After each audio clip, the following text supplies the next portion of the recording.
The political groups aim to create havoc among Nagas, intended by India using the Nagas to usurp the framework agreement. NSCN also calls the agreed position nothing more than the 16-point agreement of 1960 outrightly rejected by the Nagas.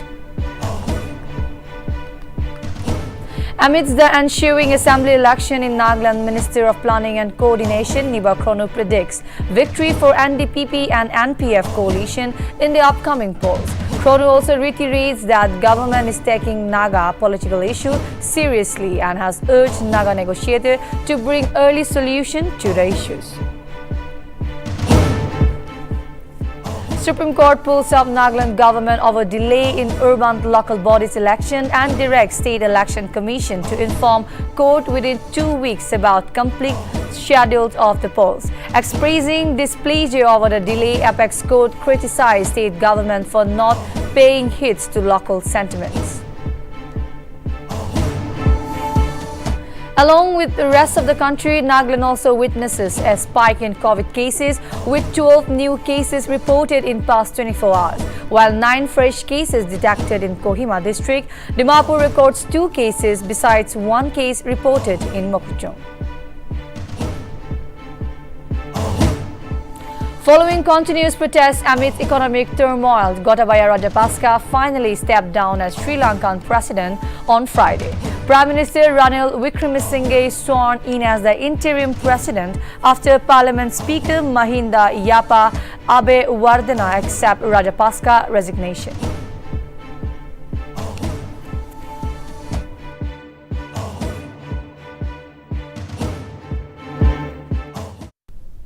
Welcome to Nagaland TV. This is your anchor Ravinya Lama and you're watching Nltv News Now. Now I shall read the news in details. To bring out the Naga political settlement at the earliest possible time, the NSCN has alleged that the main objective of the Working Committee Naga National Political Group is to create havoc among the Nagas, and it has been set up by India using the Nagas to take over the framework agreement signed on August 3, 2015. The faction alleged that the agreed position of the WCNNPG is nothing more than 16-point agreement of 1960, which was rejected by the Nagas. It questioned why some Naga leaders from Arunachal Pradesh were stopped from reaching Hebron on June 29 and July 9, as they wanted to know the status of the Indo-Naga political talks. It again stated that many Naga civil society organizations from Tirap, Changlang and Londing of Arunachal Pradesh were able to attend the meeting to have fruitful interaction at Hebron camp.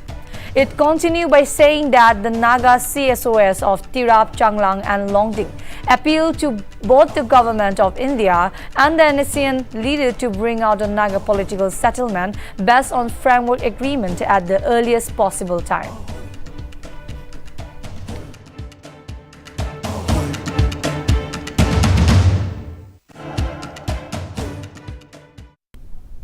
Amidst the ensuing assembly election in Nagaland, State Minister of Planning and Coordination Niba has predicted the win of NDPP and NPF coalition in the upcoming election.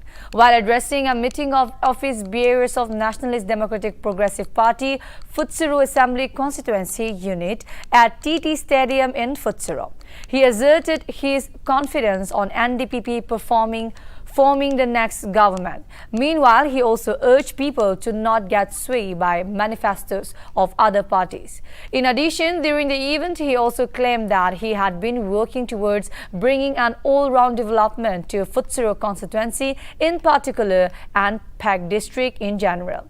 Furthermore, while talking about Naga political issue, he said that the present government has been taking the matter seriously and has urged Naga negotiator to bring early solution to the issues.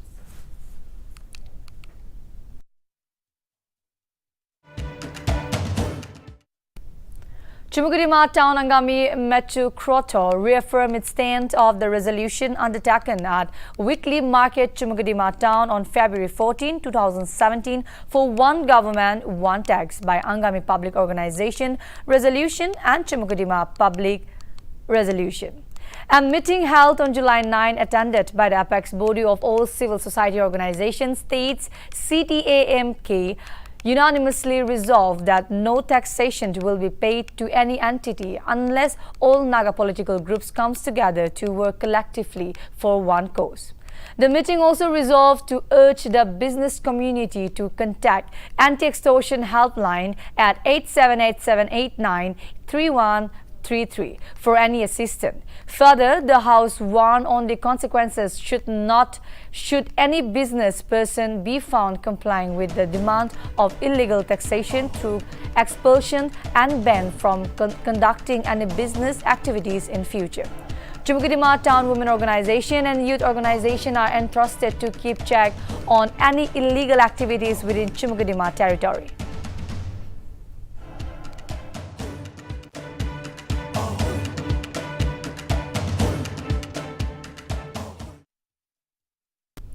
The Supreme Court on Thursday pulled up the Nagaland government over the delay in notifying the election in urban local bodies and directed the State Election Commission to inform it within 2 weeks about the complete schedule of the polls.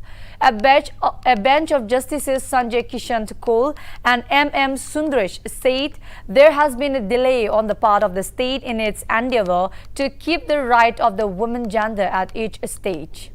The top court was hearing a plea filed by the People's Union for Civil Liberties, PUCL, and others seeking to hold the election for all municipalities and town council in Nagaland.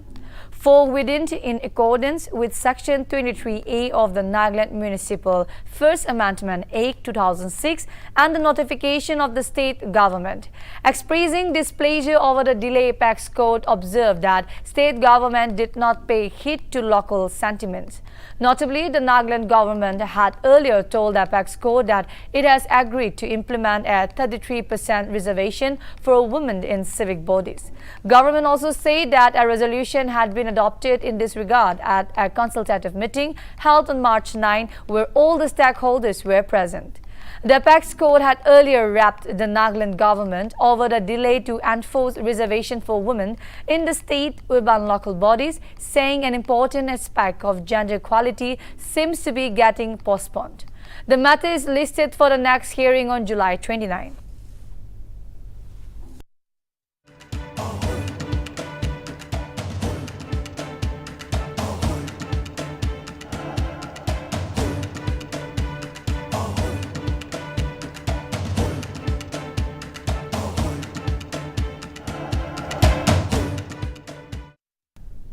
In a brief program held at the Chief Minister Residential Complex office in Kohima, CM Nefirio on Thursday gave away columns speaker to the representative of the impaneled District of Task Force for Music and Fine Arts. Speaking at the program, Rio said that the youth coming together and trying to do good things will make positive impact and motivate others. He also expressed by saying that was delighted to meet the youth musician event management through the initiative of TAFMA and to distribute music equipments. Rio also expressed that there is a huge potential for progress. He added that the Chief Minister Corpus Fund have been helping musicians to pursue the profession proficiently.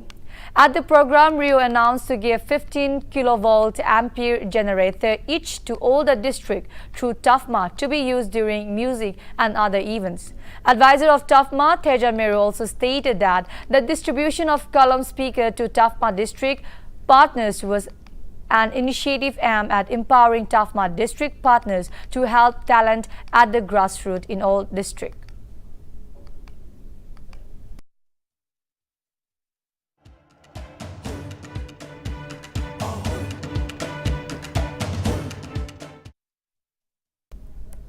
Nagaland with the rest of the country witnessed a spike in COVID cases. The state on Thursday reported 12 new cases, with Kohima reporting 9, Dimapur 2, while Mokokchung reported 1 case. It may be mentioned that all the 12 new cases were detected via self-random tests. Meanwhile, Dimapur reported 1 COVID fatalities, which took the total death toll to 759.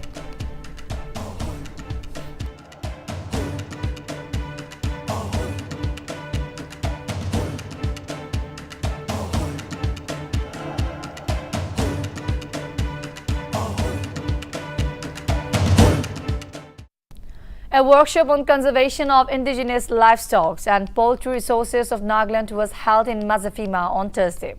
The program was organized under initiative of Intellectual Property and Technology Management Unit of ICAR NRC on Mithun. The workshop was attended from those of pig and poultry farmers from Sosonoma, Setikema and Mazafima villages, along with students and faculty from St. Joseph University and Patkai Christian College. ICAR NRC on Mithun through a statement stated that the workshop was organized as part of initiative to raise awareness among farmers and educate youth about animal breeding rights in order to conserve and propagate animal genetic resources. The significant progress made by India in agriculture and elite sector, along the growth and propagation of pig farming in the northeast region, were highlighted upon. Guest speaker also emphasized on the need for conservation of indigenous livestock, germplasm available in the state, stressing on the need for conservation of indigenous animals.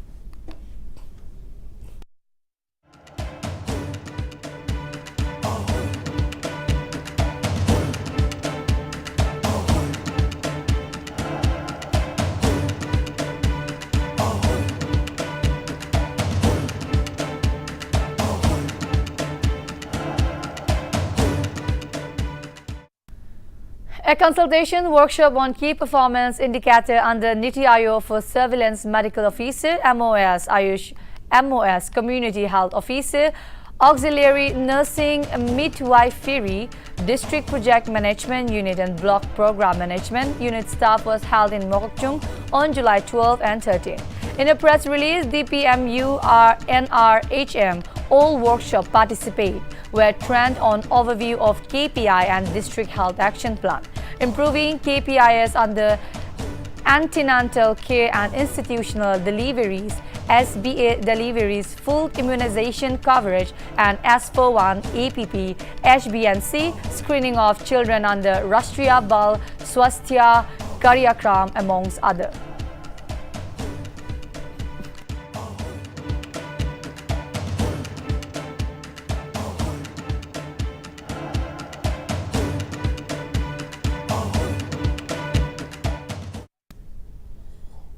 The first phase of district-level social audit public hearing under MacRega's MGNREGS for the financial year 2020 and 21 was held on July 12 in Woka by Rural Department. Social audit finding for Ranal, Chukitong and Changpang block were shared, while Gram Sabha resolution of all respective villages were reviewed during the program. A total of 27 villages have been covered during the first phase of the social audit for the financial year 2022 and 2023. In the awareness program, all the attendees were sensitized on social audit as source of transparency and accountability, which was participatory in nature. The program also reiterated upon program functionaries to take corrective measures in accordance to the finding of the social audit findings.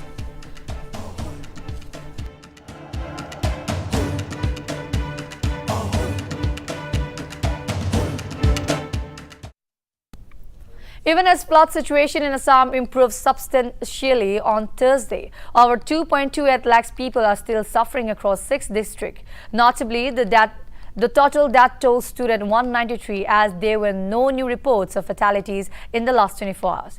According to Assam State Disaster Management Authority, at least 175 villages and 527 hectares of agricultural field are submerged by the flood waters. Meanwhile, Assam Water Resources Minister Piyush Hazarika on Thursday visited the erosion-hit areas at Chaubua in Dibrugarh district. Hazarika reviewed the progress of the project taken up by the Water Resources Department and further directed the department to undertake all preventive measures.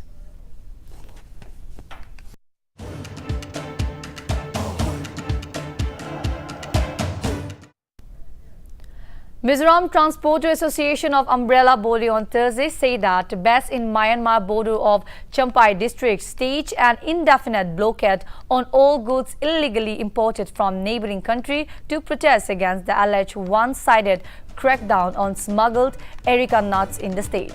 It is also said that the indefinite strike, which came day after the torching of about 300 bags of smuggled areca nut by volunteers in western Mizoram, Mamit district recently, and it has been entered the second day on Thursday. He also alleged that almost all goods, including vegetables and fruits coming from Myanmar, are illegally imported to Mizoram.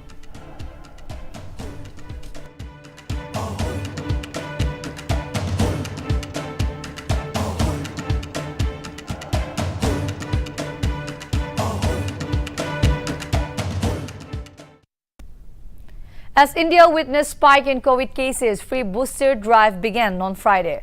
All adults in the age group between 18 to 75 years is set to get a free booster dose at government COVID vaccine centers. Notably, India's push for the third dose of COVID vaccine comes as about 92% of the eligible population is let in getting their booster shot. Meanwhile, Union Health Secretary Rajesh Bhushan, while addressing at a virtual meeting with top health officials from states and union territories, urged to give an intensive and ambitious push towards full COVID vaccination coverage.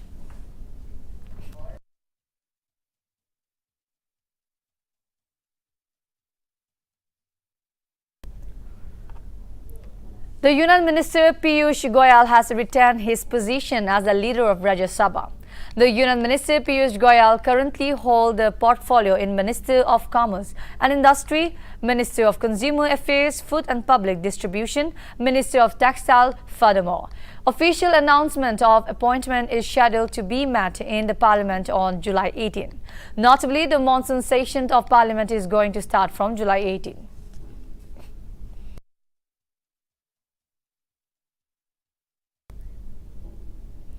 The Congress party is set to embark on Bharat Jodo Yatra on October 2 from Kanyakumari. The 148-day march under the leadership of Rahul Gandhi will culminate in Kashmir. Notably, the Yatra is scheduled to cover a distance of 3,500 kilometers and more than 12 states. Furthermore, the Yatra will also include Padyatras, rallies and public meetings, which will be attended by the senior Congress leader including Sonia Gandhi and Priyanka Gandhi Vadra.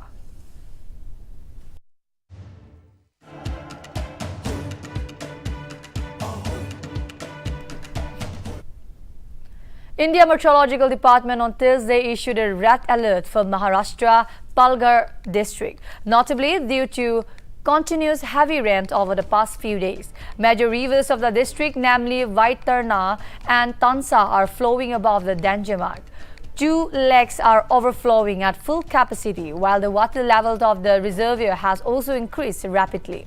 Meanwhile, IMD predicted fairly widespread light, moderate rainfall and thunderstorm lightning with isolated heavy rainfall over Maharashtra and several other states during the next 4 to 5 days, upon which all have been advised to be cautioned in order to avoid any unwanted situation.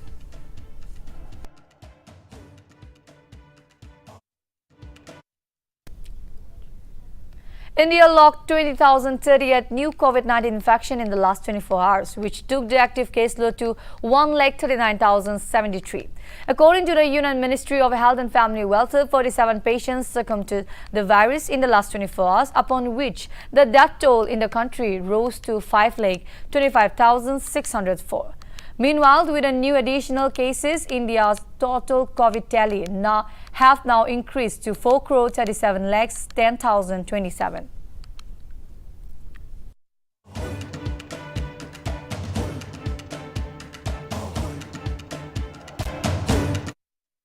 In an alarming scenario, Kerala reported India's first monkeypox case. A man from Kollam district who recently returned from the United Arab Emirates was on Thursday confirmed positive for the monkeypox. Notably, the patient subjected himself for treatment the same day after his close contact in the West Asian country tested positive. Meanwhile, Health Minister Veena George informed that all those who came in contact with the man have been isolated and they are being closely observed. Furthermore, the union government is set to depute a high-level multidisciplinary team to the southern state.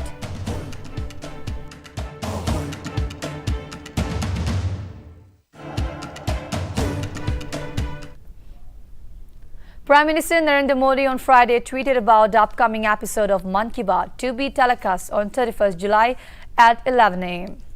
PM Modi has invited people to share ideas and suggestions for the upcoming episode of Monkeypox. Notably, the ideas can be shared on MyGov and also Namo app. People can also record their message by dialing the number that is 1800117800.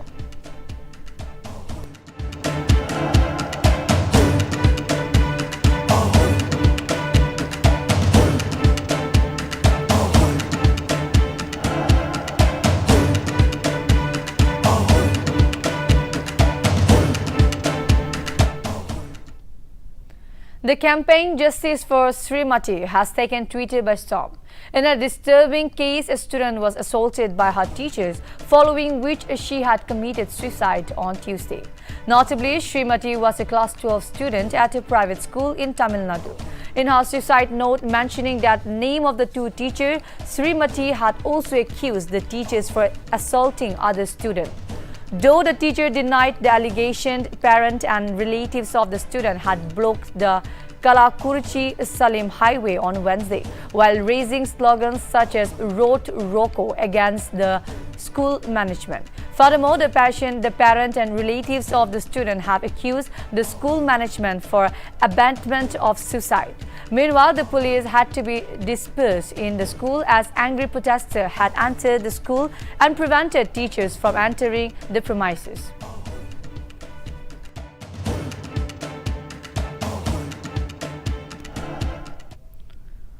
A seminar on legal rights and safety of women was organized by Lota Iloihoho on Thursday. Furthermore, the seminar was conducted in Wokha District Village Council Chairman Association Hall in Wokha. In addition, the program saw participation of numerous women leaders of Wokha Town Colony. While addressing the crowd, Sakhi One Stop Center case workers of Wokha, Tungbeni Kikon, highlighted that even though gender equality is a highly discussed issue in various platforms, in real life women are still deprived, harassed or often ignored by the society and kept as inferior. Also, she talked on various forms of discrimination still faced by women, such as harassment in workplaces, domestic violence, distribution of property, and other forms of online harassment emerging with the advent of technology.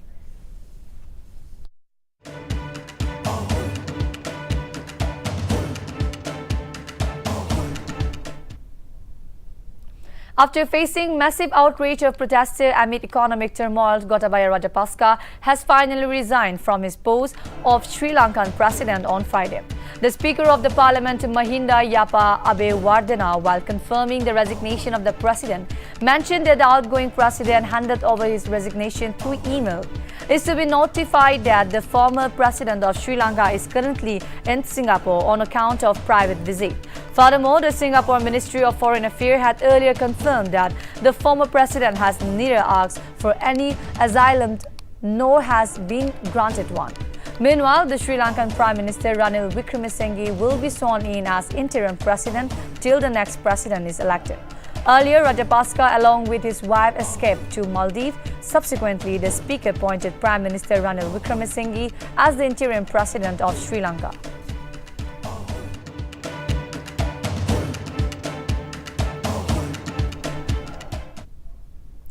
Sri Lankan Prime Minister